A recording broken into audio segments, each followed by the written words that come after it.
Happy Monday morning, December 20th, Tuesday morning. I'm sorry, Monday was today.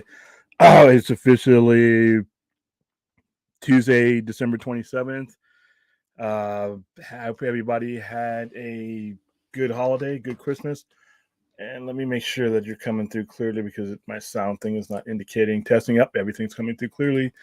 Hope you guys had a good Christmas. Hope you guys are, some of you guys in the Midwest and in the East Coast are still with us because I've been watching the news and I'm seeing blizzards, I'm seeing snow, I'm seeing all sorts of madness, and I feel for you guys because, like I said, I don't do snow, I don't do hurricanes, any of that stuff. The worst I got it out here is the heat, and like I said, right now, today it was 60 something degrees, 67 degrees, and I think it dropped down to about 40, 45. So I'm doing good here. So, all right. So welcome to the Midnight Express. Same thing as open mic was, but the only difference is I'll start off with some type of topic and we'll go from there. But at the same time, we will answer with you guys whatever you guys put forth. If anybody's in here, sometimes we're going to be talking to ourselves, depending on what's going on and how late we go and what StreamYard does as far as notifying people I'm even on the air. But I hope once we get a normal schedule, once I can nail down a normal schedule, you guys will know what days of the week that I'll be on at midnight, and then we did our overnight shows Christmas Eve, so I was happy we had some people there to talk to. But yeah, some of the things that like I said, my general conversation that I had with myself today was every time I look and I see pundits and I see people who I think should know better. The topic of Black Adam's, box office being why we don't have Cavill and we're not going forward with this universe. I personally think that's bullshit. And it's inconsistent with common sense given the way not only the regime that preceded this one acted in the last, months of their tenure, and it didn't make much sense in the current regimes. If this was true, then James Gunn doesn't even have a job. All right, the only DC project James Gunn did lost tons of money. Suicide Squad was a 185 million budget. It pulled in 168, and that doesn't include the crap loads of promotion that was done headed into that movie.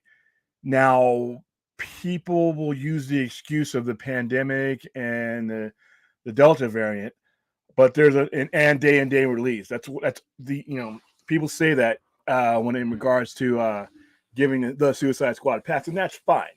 Those are things that you should take into account. But James Gunn got a job based on a movie that lost a ton of money, and he got a show greenlit before the first dollar was even made. All right. Now, by comparison, Godzilla vs. Kong, which was released in March of that year, we promoted both films, by the way. Even though you weren't necessarily dealing with the Delta variant, you were still earlier on. You were 5 months earlier on in a pandemic that ended up killing 1 million Americans. We're in March of 2021. And Godzilla vs. Kong was one of the first major movies being back in theaters. It was day and day release, just like the Suicide Squad was.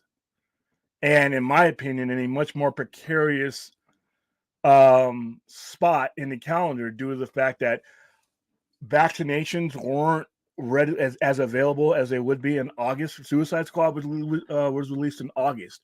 Godzilla vs. Kong was released in March. I didn't personally, if I can recall, didn't get vaccinated myself until April. Because if you recall, in 2021, the vaccinations weren't readily available, and there was a priority list. If you were in your 70s with pre-existing conditions, all that, you had to wait, until the vaccinations were available. And remember, there was a backlog, and there was all those issues. So a lot of us returned back to the cinemas without vaccinations.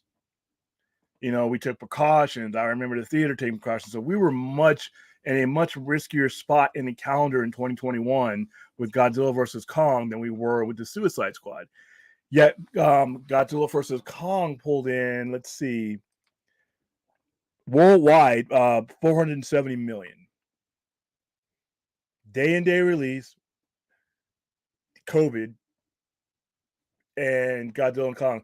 And I'm not saying that the Suicide Squad shouldn't have, been made based on the box office, or the Peacemaker shouldn't have gone forward based on his box office, or that should have affected James Gunn's position. That's exactly my point, is because when you are determining to go forward with a vision, you have to look at a lot of things, and sometimes box office isn't. It's a shame that Warner Brothers wasn't thinking the way they were at the end of their tenure, like that back in 2016. We would have had a different world.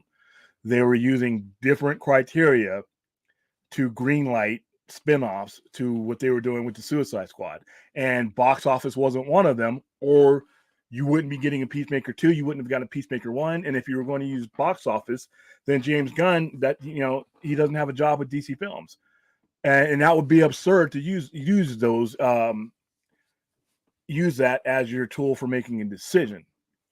So going back to Black Adam, there are different criteria with Black Adam that a lot of it didn't have anything to do with the vision of the movie. If you're looking at going forward with Black Adam, box office might have been some of it, but you have to realize the people that were running the show that were there before James Gunn got hired had already given Cavill permission to go forward and given The Rock permission for them to go ahead and promote it. All right. They weren't thinking like kindergartners. They knew what led up to Black Adam's production, the issues with production, the fact that they had to fight to get Cavill on. But one of the other things that they knew is there was brand damage. When Cavill didn't move the needle, that's when they decided, no, he did not. They knew better than that. They knew that a guy that you kept off the screen for 5 years probably wasn't going to mean as much as a lot of people thought. And the promotion that led up to Black Adam wasn't good.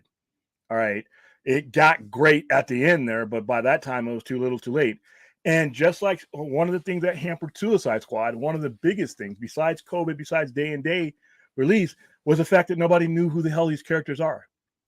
Nobody knew who, Black Adam was. All right. Suicide Squad, you had a bunch of literally throwaway characters. Nobody knew who those characters were. So now, conversely, with Godzilla versus Kong, everybody knows Godzilla, everybody knows King Kong. The difference between those three movies, the main difference, once you shave away all the other excuses, is that people are going to invest money in things they know what the hell they are. All right. And then that's generally it. And just DC was not in a place with either the Suicide Squad or Black Adam. Now, if you're going to, run a studio, you can't think like a fan. That includes me. Fanboy logic doesn't cut it when you're talking about making entire franchises and making entire movies. So the most likely reason that you didn't get anything going forward, as we know now, we don't know what James Gunn is going to say, is because you hired somebody who had a different plan. And what I'm thinking in their vision is like the very first thing we don't want to do is undermine this brand new guy we're going to roll out in this big shock and awe campaign that we're going to have. What would I have done if my loser ass would have been running things? Like I said before, James Gunn would have been able to do whatever the hell he wanted to, ran his universe, but it would have been up to Ambi and DeLuca to wrap up what was pre-existing and to coordinate with Gunn and Safran to where there is a synergy there and that there is a lineage going forwards and backwards so that we're still making money on these IPs. That may still be happening. Like I said, I always caution people to not jump to conclusions based on what's out there, because there's not a lot out there that makes any sense. We're getting one word and cryptic responses from him, and then we're getting trades and YouTubers and scoopers giving us crumbs, enough to drive us crazy, but not enough to make any type of decision. So they very well could have come to that conclusion. Another thing that this is all conjecture, but we've been hearing, and it may be bullshit, that Aquaman's done after a second movie. So it goes the other way. So if Aquaman makes really good money and they go forward and decide that they're not going to do another Aquaman movie, that tells you going the other way that their vision is paramount right now. They're making decisions based on what they have planned out. And Black Adam's box office, like I said, if James Gunn isn't hired, they're going forward with the Cavill situation because they know there are mitigating circumstances for Black Adam. They inherited that movie. So that's what I wanted to get off my chest. Like I said, it's easy to just throw some bullshit out there like that and say, well, this, that, and because Black Adam's failure led to this and that. Like I said, when you're doing it right, you're not a bunch of kindergartners sitting around waiting for reactionary results like that. They bought into James Gunn's vision, and that was it. He came in and with his proposal, and the parties involved decided that was best to go with his proposal and hand everything over to him. If he doesn't get hired, if he doesn't give this wow proposal that he must have given him, then you're probably dealing with the same situation you were before we heard that Cavill was pushed out. Because, like I said, he had been given permission by the studio to make that announcement. They were going forward. The hire of James Gunn changed that. So we'll just have to see how it rolls out. But like I said, I just kept seeing memes and stuff. And I'm like, over the holidays, I'm like, oh, okay, here we go again. And like I said, if that were the decision, then those decisions would have been made a lot long before James Gunn was brought on. They had a plan in place. They were going to execute that plan just like the previous people were going to execute their Peacemaker and all their spinoff plans before they even knew what the Suicide Squad was going to do, and continued to go forward even once they saw Suicide Squad lost money, which is in some cases what you want to do. You want to set forth a vision and understand that you may hit some bumps in the road to not react to every bump in the road. So that's what I think happened. So let me get to my chat. All right. Hey, Damien, how you doing? Hope you had a good holiday. Hal Jordan, yes, I had a good day. I mean, it's a Monday, but hey, every day, just like every day said the Smith said every day is like Sunday, but every day is like Monday to me. So it's Cowboys' exit was caused by new management. It wasn't Black Adam's fault. Yeah, not only just the new management, because the new management that was in place at the time before they hired Gunn was going to go forward. It was James Gunn's vision. They bought into that vision, and we got to hope it works out. William Gibbons, been in Blood Order. I think the first. I have not watched it yet. I haven't heard good things about it, but then again, people hold The Witcher to a really high standard, so who knows? All right, is it just me or I think so. I mean, I don't think he meant to. There's nothing about anything I've ever seen from Zack Snyder, Zachary Levi that indicates that he's that type. He's an asshole. I think he was coming to defense of people he's worked with and still has good relations with, and just didn't read the room, maybe. But I'm going to brush it off as he's a loyal guy. He's defending actors and directors and filmmakers that he's worked with. So I'm just going to write it off for that. Now, if he were to push the issue, I guess, maybe. But yeah, he did make things a little bit worse. But you know what? They could have handled this whole thing a lot better to begin with. So. The Suicide Squad, personally, okay, I'm probably going to be an unpopular opinion here. I actually liked it. And that was one of the things that really put the cap on it. I'd been thinking about this for a while, but that was where when I'm sitting in there, when I'm watching Starro go, and I just came to the realization that this guy just made me give a fuck about Polka Dot Man and a bunch of other cast-off characters. That line where Starro's saying, I was happy just floating in space, staring at the stars, really underscored the character building in that movie. And, everybody in there was a monster. I actually kind of enjoyed it. I don't think it should have been made and released when it was, simply because the same exact reasons why it ended up failing and why Black Adam ended up failing and why Shazam didn't fail, but it didn't bring in a whole lot of cash, was because they're B and C characters. And if you're in business to make money, it's really hard to pry that cash out of that wallet for characters that people don't know about and don't connect with. And the Suicide Squad was a prime example of a movie that probably deserved to do better than it did. Same thing with Black Adam. You can knock Black Adam all you want. It was still a fun movie that everybody who did go to see it had fun with it. It was just the fact that most people just weren't going to pull that money out and lay that cash down at the ticket window for a character that they don't know. And even if they have, we surveyed this, even if they have a very positive view of the Rock, as we've seen now, it takes more than just a superstar to pull that money out or to get you to let go of it.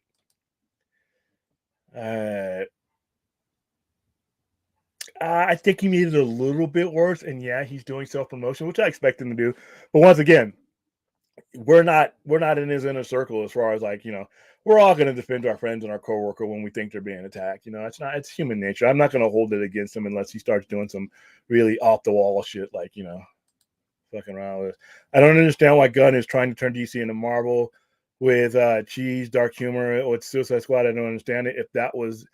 If it was the boys, okay. In all fairness, he hasn't done anything yet, and anything that he is projected to do or rumored to do, we don't know if that's happening today. We had an interesting tweet with the whole Green Lantern thing today, where CBR was, one of those sources was saying that things have been canceled because of this or that, and he came out, minutes later and said fake. All right, so he hasn't, in his defense, he hasn't put out enough for us to make that kind of jump to that kind of conclusion. Maybe he is, maybe he don't. I'm willing to wait. Like I said, I'm not going to hashtag fire Gunn and James Gunn anyway, but I'm damn sure not going to do it at this point in the game because we just don't know.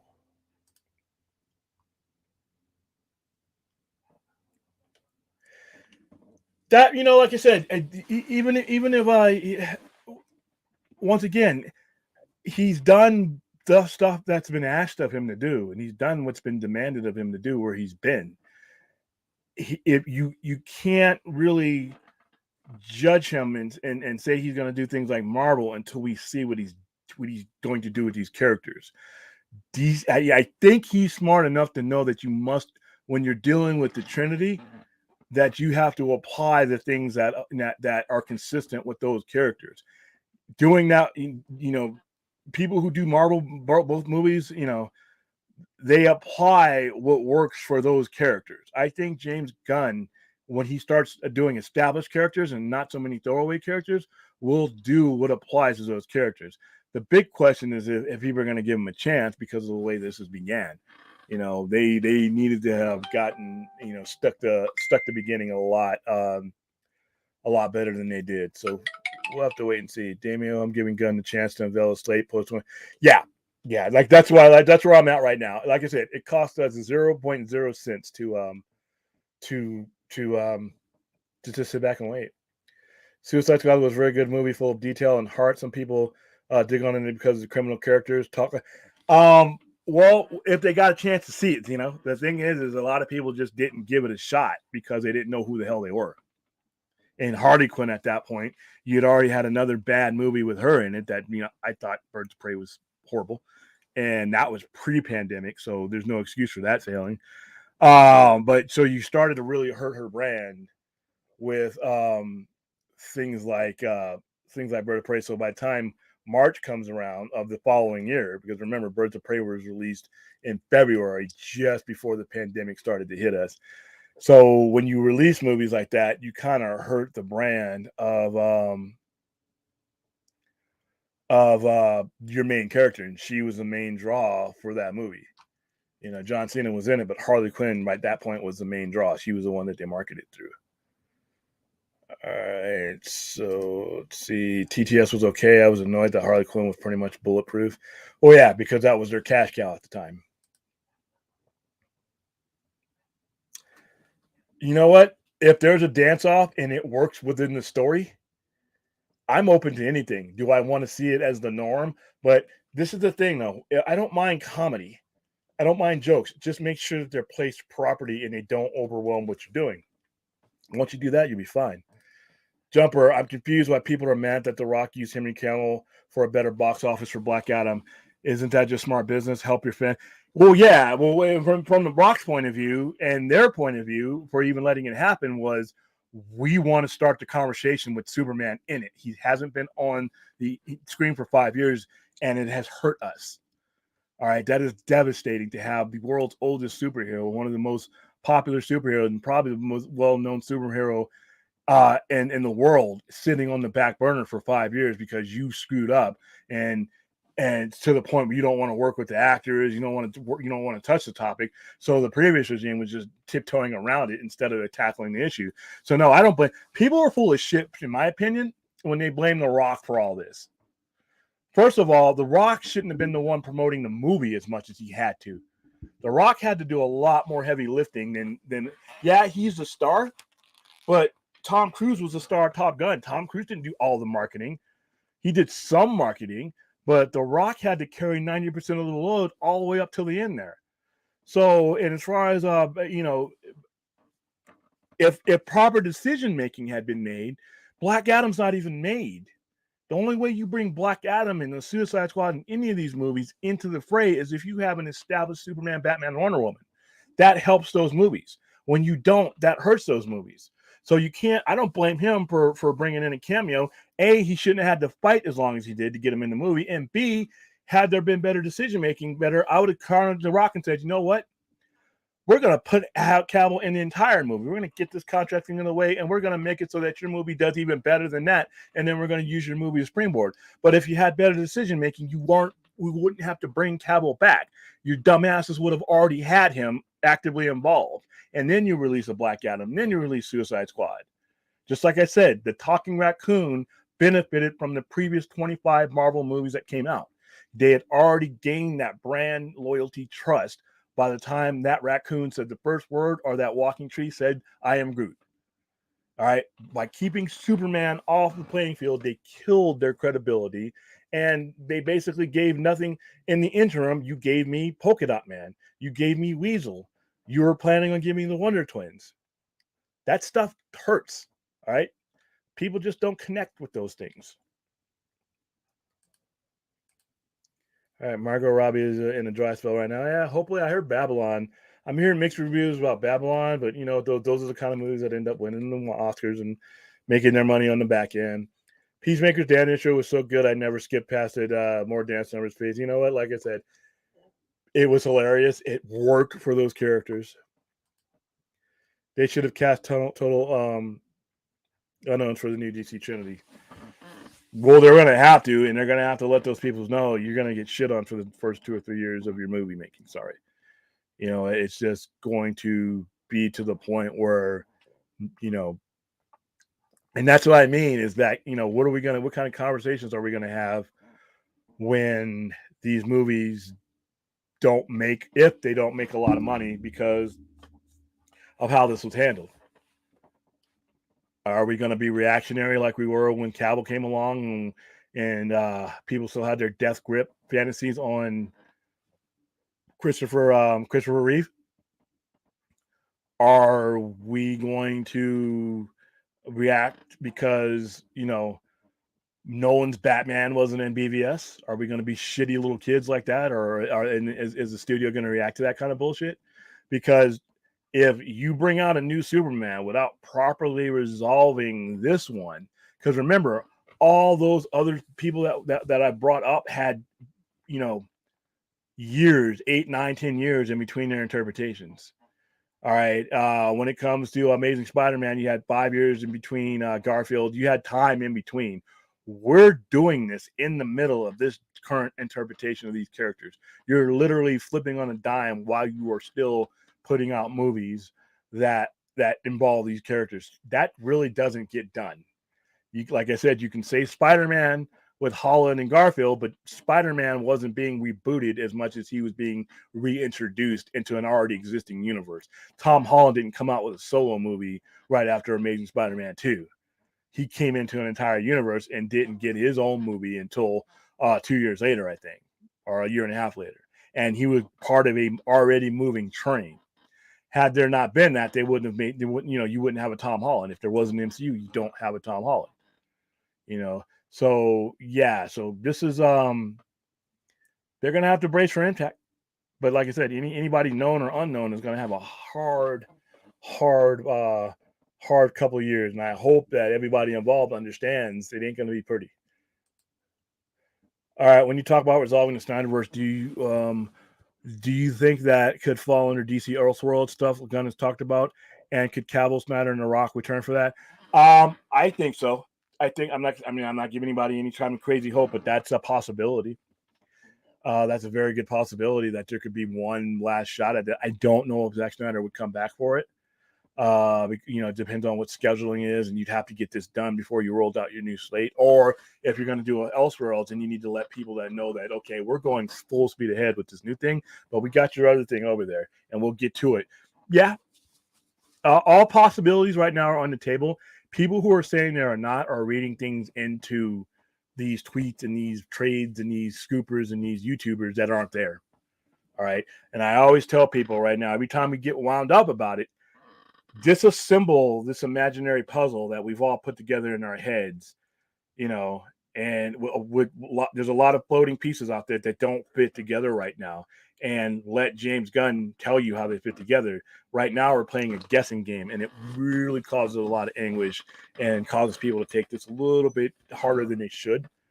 But yeah, what you say here, I hope that's how things go down.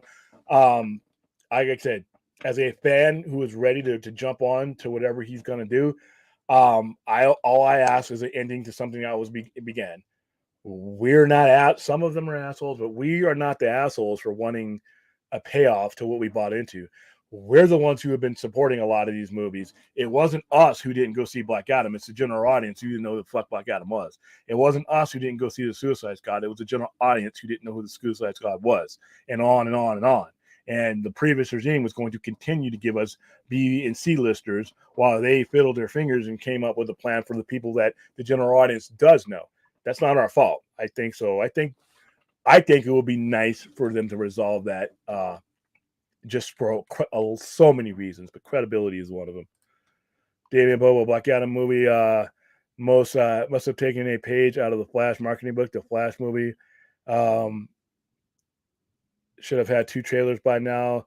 They are setting, yeah. And I'm not just saying this to be reactionary to the current things. If you watch the Poindexter Lounge and anything I was on, I was telling you that Black Adam's marketing bothered me.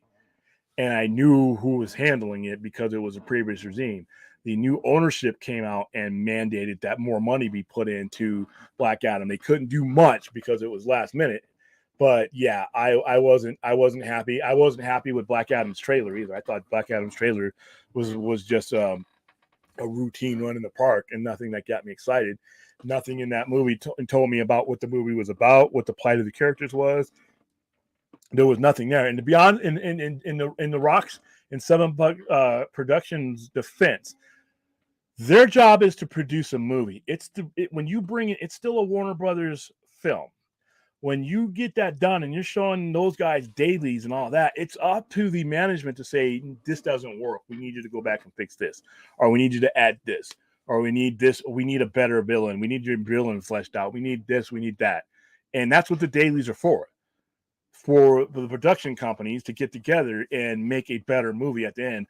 What were the previous managers doing when it came to Black Adam? All right. It's their job to make that a better movie. And it's Dwayne Johnson and his people's job is to meet them halfway. But like I said, Hamada and co, I don't think they were very good in these positions. I don't think they had a connection. That's why I think James Gunn is an upgrade, because I don't think Hamada was the wrong guy for that job. He was the right guy for a whole bunch of other positions, but DC Films was not one of them, and it showed. It showed in the movies. Harley Quinn and that Fantabulous, whatever the fuck, that was on his watch. All right. So you needed somebody better suited for that job. Any knocks you had about Black Adam, be honest with you, should have those same things would have been said to a better management group in the dailies. They'd have been like, dude, your movie is a little bit light on the plot. We need you to work on these things. They were the ones that saw the script before anybody. So I'm hearing different things about the Flash. I'm hearing from the test screenings that the Flash is an epic movie. So it's just sad that all this stuff, and like I said, fuck the Ezra Miller stuff. People are, like I said, that's not gonna make the difference. The only people I've heard that or are going to use that as an excuse not to see it are people that are online staring at a computer screen. The majority of people either don't care or they know and don't care. You're an actor on a screen. Your job is to entertain me. We're not in your personal life. We don't care until you get hauled away in chains in a jumpsuit. And even to that extent, Robert Downey Jr. was on my TV in front of a judge in an orange jumpsuit, if I can recall, doing just fine. So I hope the Flash, we got a Super Bowl commercial coming out. Super Bowl is February 12th. The movie comes out, 4 months later? If that trailer is excellent, that changes everything. And not only that, by February, we'll have a lot more information about where the Flash and these 4 movies fit and what James Gunn is doing. And that might help those movies as far as, okay, a lot of people are like, this is a road to nowhere, and I can understand that completely. Why am I going to see these movies? If he starts putting out more info that starts to put this puzzle together, that could also help the Flash and the other 3 movies as well. Hunter Iggy, how you doing? Why did Henry Cavill accept the conversation but not sign a contract? So that he got released by that happens all the time, but it tells me that there was a compact amount of time and to where they gave him the go ahead to make that announcement, and Safran and Gunn started making their pitch. And as they started to put their slate together and they started to, get the power of the reins, because like I said, they took over November 1st. So they could have just looked at that and said, you know what, none of this is consistent with what we're doing. And that happens all the time. I mean, they got, you get paid by appearances, and then as you know what's going on as the company's going forward, and they know, okay, well, this is going to be, this movie's happening now. Then we start signing contracts. Under the best circumstances, there was no contract with Henry Cavill because they didn't know, even without Gunn, they didn't know when a movie was going to get made, and a lot of other things are connected to. It's not just his name. There's a lot of stuff that has to be put together before you lay a contract in front of Henry Cavill and say this is what you're going to do, and you're involved for this much, how much, because his salary would have been a big part of that. So that part is not abnormal. Like I said, the abnormal part is the fact that you had a 2 studio heads and Abdi and DeLuca running things in the interim, and then you have a new guy coming in, and it just completely blows that up. So we'll just have to see how it works out. I have a feeling the Flash will do good. WB is shelling out some money. Yeah, it's about what, $5 million? $5 million for that, and the Flash is known. There's 2 Batmen in there, even if one of them I think is. I'm not the Keaton thing. Fine, you're going to get guys my age outside the money making medium. Okay, so we'll be there. Ben Affleck's Batman's in there, so you have a Batman and a Flash. You have 2 premier decades old known IPs in it. So, and if it's good, there you go. I just hope the DC brand with all this going on isn't so damaged that people say, you know what, 45 days I'll watch it on HBO Max. But who knows? Time will tell. Gunchton to all Brabs, a Snyder fan with Wayne T. Carr as Green Lantern, give Snyder fans something. I just think he needs to resolve the thing. And not listen, I'm a Snyder fan, but if there's a resolution, the resolution needs to be because you started something. You started something, and it does not look good that you're just going to cut and run because there's a new shiny toy in the room. You can't just dismiss that all of us, Snyder fan or not, because the general audience plays a part in this as well. You need to finish this because it is what you started. And it is you're telling a brand new fan who sees all this stuff and knows that he didn't get an ending and knows that Superman hasn't been. He doesn't need to be part of any cult. And like I said, the most dangerous fan in the room is the one you never hear from, the one that just keeps his wallet in his pocket and walks past your product. And that's where this is right now. You want to let everybody know, Snyder fan, casual fan, that we are going to finish what we started. So guess what? You'll start something with us again when it's time. If all we have is an unfinished, sloppy finish, why should I give you the time of day for any beginning? And revenue reasons. I want that brand new guy that they're catering to that hasn't given DC a shot. I want that guy to come in and see a bunch of relevant content in our libraries if I'm trying to make money, because I want t-shirts to sell. I want physical media to sell. I want you watching those on TBS and TNT when we show these movies. I want to keep what Snyder brought to the table relevant because I want to make money off of brand new eyes on it. And I want to complete this and complete that lineage because I want the fans that you have now. We are significant. If you combine us, Snyder Bros or bots or whatever the fuck the clowns call us, with the casual fan, we make up a good, significant amount of that audience. Why would you just let us go? I want to connect both audience and make money off of everyone and anyone. And I think if they handle it that way, they can continue to make revenue. It is a business. This is all about money. But once again, I do not know what James Gunn has planned. I could be talking to you 7 days from now, and he's done half of that, and which would be great. So it all depends on how they handle it. But if they, like I said, if they do make the connection, don't just do it for Snyder fans. Do it for the consistency and credibility of your project and your product.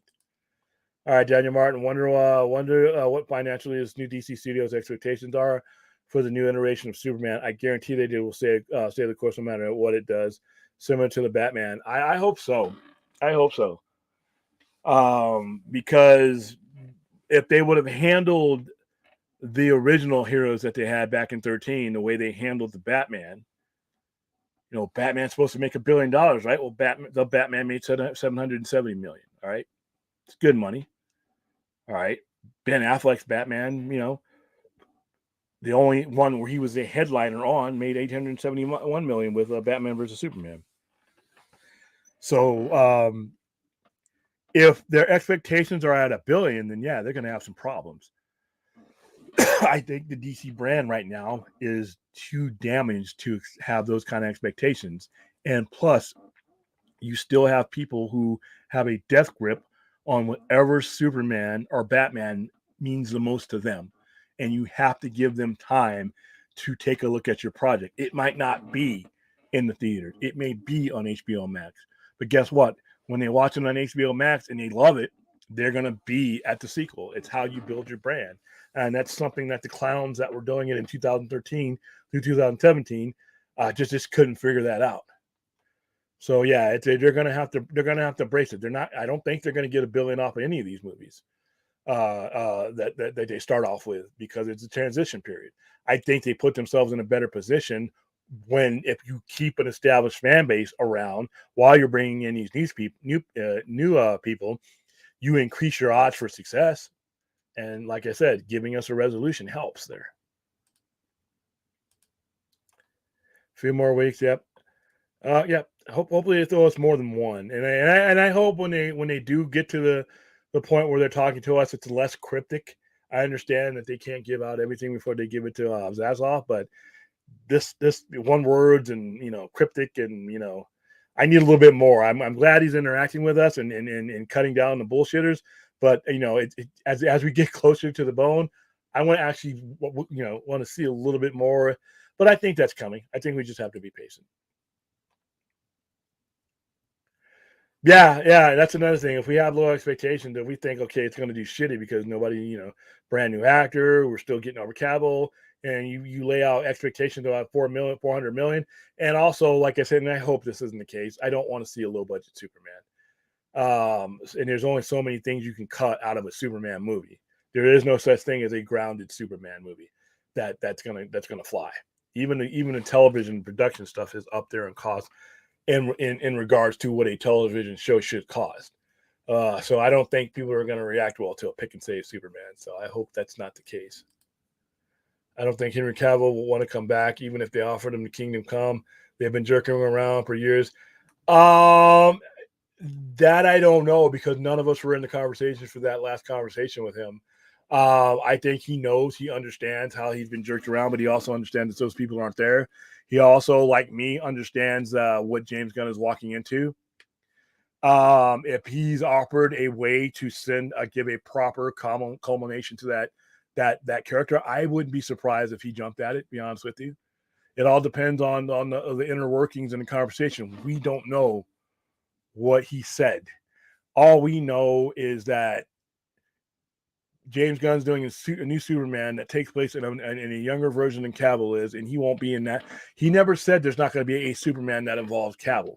He just says this DCU universe going forward is going to have a different Superman. So instead of chasing my tail, I'm going to let him fill in those cracks and fill in those holes and let us know, is there a shot for these characters to have a good send-off, a decent, relevant send-off, because you're not getting another Superman movie. Very earliest you might get it is summer of 2024, and that's if you rush it and it'll look like shit.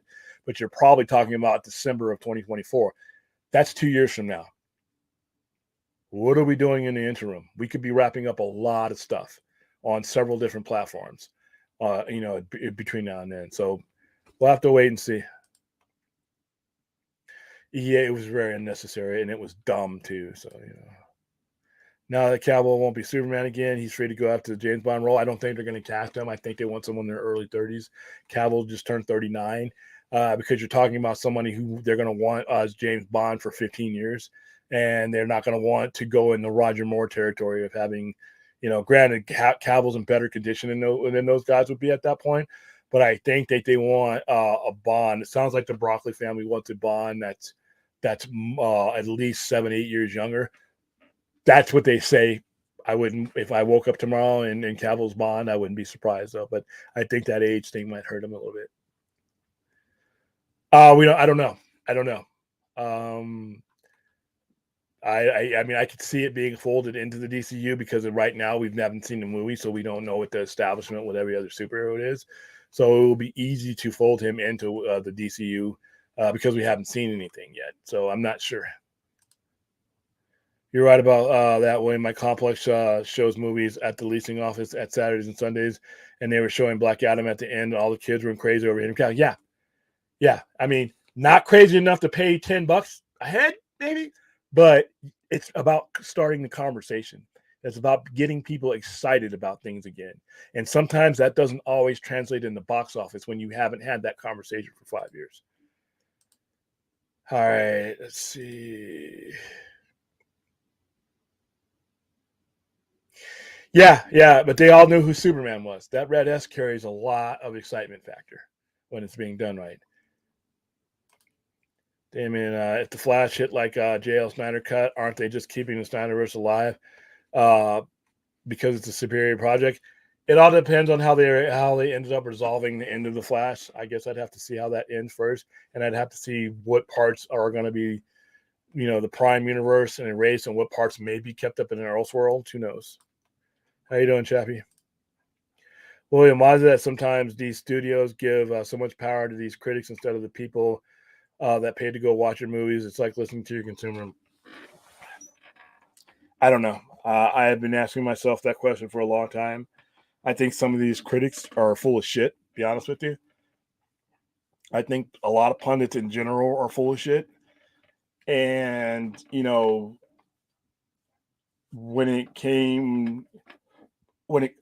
me, it's just, you have to at some point listen to your box office. All right. That's what decides whether people keep their jobs or not. And people are like, well, half the people hated Man of Steel, half the people love it. I don't give a fuck. Made $670 million. Half the people loved BBS and half the people hated it. So I don't give a flying fuck. It made $871 million. And as you had continued listening to the box office going forward, you would have had you had a trajectory that was leading you toward that. And the proof is, despite the debacle that was Justice League, because what happened with Justice League is it still made almost $700 million. The problem is it didn't have rewatchability because it was a bad movie. And the hardcore fans, even though we're in the minority, we're the ones that go back 5, 6, 7, 8 times. They didn't have that. But the movie where that movie did help was with Aquaman, because it gave more exposure to Aquaman. and Aquaman went and made $1 billion. So it's a logical assumption just by doing math that had they had stayed the course and not uprooted things, that they would have eventually been in the neighborhood where they were averaging 850 to 950 and a couple films over the $1 billion mark. Now, it's not the fans' fault that they spent $300 million on some of these movies, but that's, they could have made those adjustments too. All right. So, they didn't listen to us, and we were the ones giving them money. They listened to pundits, they listened to critics, they listened to shithead fans that didn't even go see the movie and played that whole team tribe mentality as far as like, fuck DC sucks. Not even going to go see the movie. They listened to that person. And that's what poor management is. Poor management listens to the wrong people. Period. Whether you're in military managing soldiers, whether you're in a business managing employees, whether you're running a corporation, poor management finds a way to listen to the wrong people. And that's what the regime that was in charge during that time did. And in the 5 years afterwards, they continued to do this. All right. So I'm going to hope that that this new regime, despite my misgivings of the way that they've handled things and rolled this out, are at least gauging the fans and the results of the fans. And I can only hope, because the previous guys did not do that. And like I said, they listened to these critics and get into the fucking movie for free. I pay, even when we're promoting movies, I go back. We pay to see these movies, and you're not going to listen to us, but you're going to listen to some critic that you sent a screener to, or that you put in a good seats at one of our screenings. You're going to listen to that guy over the guy who's plopping down money for the merchandise, plopping down money for the physical media. You're going to listen to that guy. So yeah, I agree with you, Chappie. Ryan, cinematic DCU fan. Hey, William, I looked up the next WB earnings call. It's on January 5th. It might be revealed. It may be. I think that earning call is going to be a bloodbath, by the way, and it doesn't have a lot to do with what's been going on lately. $46 billion in debt that they accumulated. Even as they work themselves through that, and they will eventually solve that situation, it's still a drag on your dollar. So, man, I just had this Nightmare on Elm Street marathon, 1 through 5. Never seen all of them before. A great franchise. After 3, it kind of tailed off for me. Dream Warriors was one of my favorite ones, but it just got to be cliche and just him cracking jokes. I'm like, okay. I would love to hear what Zack Snyder thought about the whole DC situation. I know Snyder and Gunn are bros. I say the best thing he could do is stay away from the situation right now until it's time for him to come back in. Because anything that he says or does might put Gunn in a bad situation and vice versa. That's an internal conversation right now. But right now, I think the best thing Zack Snyder he's going to do this, is to let him work out the situation and not be a distraction. That's what I think he will do. I'm not in Zack Snyder's head, but he could have said something up till now, and he hasn't. He's got praise for Gunn in the past, and they've had praise for each other. So these people are comrades. It's the fandom that butt heads with each other, but these people in general are comrades. I'm joined in Warrior Nun at the moment. It really works. The Nun stuff at least, but the show tries to sabotage itself with the usual crap. Plus, they sabotage the show itself by not giving another season. Good example of reigniting a franchise was Vin Diesel's cameo in Fast and Furious Tokyo Drift. Let's see, because remember, critics destroyed and hated Venom, and that movie made $810 million at the box office, and it was frustrating that the old regime of Warner Brothers just panic over critics' reviews. Yeah, and Venom, Let There Be Carnage was a fucking horrible movie, but it made a crap ton of money, and you're going to get another Venom. Those guys at Sony listen to, primarily because Sony's greedy, but sometimes greed is what you need to do. We just need to where you need to be. All right, guys, that's going to be it for me. I kept control of myself, and I actually kept this a true Midnight Express, and I got out of here before an hour and before 1 o'clock in the morning. Thank you guys for being here. Thank you guys for being the major part of this experiment. And as I get better with each time I get on YouTube, and I will start to look better as soon as I get the studio built here and at the store. But I will see you hopefully tomorrow night. And once again, I promise I will put together a schedule so that you guys can know exactly where and when to find me. And once I put that schedule out, it'll be like a rock. You'll know if I say it's going to be Wednesday at midnight, it's going to be Wednesday at midnight, Friday, whatever. So I'm going to put together a schedule and I'm going to go buy it. But until then, thank you for being here and have a great Tuesday.